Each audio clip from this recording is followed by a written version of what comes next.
Kejriwal bail పిటిషన్పై Delhi high court తీర్పును reserve చేసింది. కేజ్రీవాల్కు బెయిల్ సిబిఐ వ్యతిరేకించింది. కేజ్రీవాల్తో సహా ఆరుగురిపై ఛార్జ్షీట్ దాఖలు చేసినట్లు కోర్టుకు తెలిపింది. లిక్కర్ పాలసీ ఆమోదంపై కేజ్రీవాల్తో పాటు ఢిల్లీ లెఫ్టినెంట్ గవర్నర్తో సహా 15 మంది సంతకం చేశారని, వారిని నిందితులుగా సిబిఐ చేర్చలేదన్న సింఘ్వి వాదించారు. వాదనల అనంతరం కేజ్రీవాల్ బెయిల్ పిటిషన్పై తీర్పును రిజర్వ్ చేసింది ఢిల్లీ హైకోర్టు.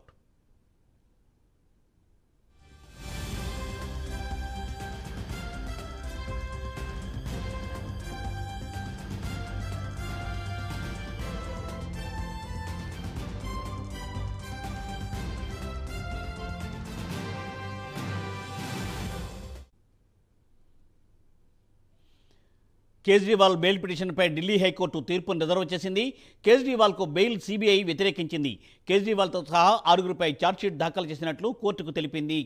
లిక్కర్ పాలసీ ఆమోదంపై కేజ్రీవాల్తో పాటు ఢిల్లీ లెఫ్టినెంట్ గవర్నర్తో సహా 15 మంది సంతకం చేశారని, వారిని నిందితులుగా సిబిఐ చేర్చలేదన్న సింఘ్వి వాదించారు. వాదనల అనంతరం కేజ్రీవాల్ బెయిల్ పిటిషన్పై తీర్పును రిజర్వ్ చేసింది ఢిల్లీ హైకోర్టు. దీనిపై మరింత సమాచారాన్ని మా ఇన్పుట్ ఎడిటర్ రావ్ అందిస్తారు. రావ్. మూర్తి,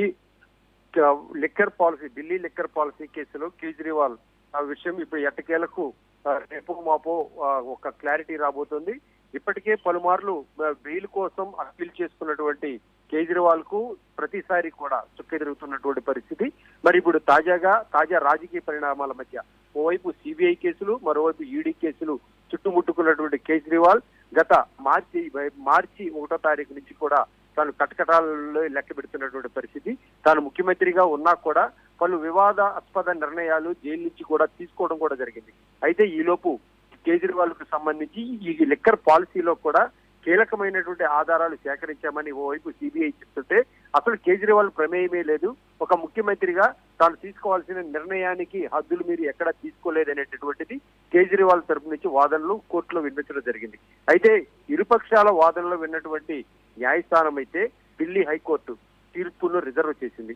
మరి రేపు ఈ తీర్పు వెల్లడించే అవకాశం కూడా ఉంది. మరి ఈ నేపథ్యంలో అసలు కూలంకషంగా మనం పరిశీలిస్తే గనక కేజ్రీవాల్ ప్రమేయం ఈ కేసులో ఉందా లేదా అనే దానిపై తేల్చాలి అనేటటువంటిది దాదాపుగా 6 నెలలుగా దీనిపై విచారణ జరుగుతూనే ఉంది. అయితే కేజ్రీవాల్ కు సంబంధించి ఎంతవరకు ఏ ఆధారం లేవని ఆయన తరపు న్యాయవాదులు కోర్టులో ఎన్ని అఫిడవిట్లు ప్రవేశపెట్టినా కూడా న్యాయస్థానం మాత్రం బెయిల్ అంశాన్ని వాయిదా వేస్తూనే వస్తుంది.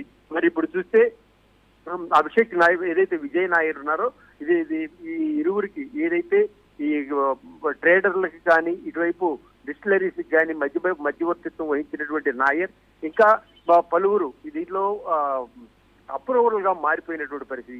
ఈ అప్రూవల్ గా మారినటువంటి వారిని అనుసరించి మరిన్ని ఆధారాలు రాబట్టాలని చెప్పి భావించినటువంటి సిబిఐ, ఈడీ వీరికి కూడా వీరి వద్ద నుంచి ఎవరైతే అప్రూవర్ గా మారారో వీరందరి వైపు నుంచి కూడా ఏమాత్రం కూడా అనుకున్నటువంటి సమాచారం రానటువంటి నేపథ్యంలో కేజ్రీవాల్ కేసుకు సంబంధించినటువంటి అంశంలో తీవ్రంగా ఏదైతే గట్టిగా వాదించలేనటువంటి పరిస్థితి.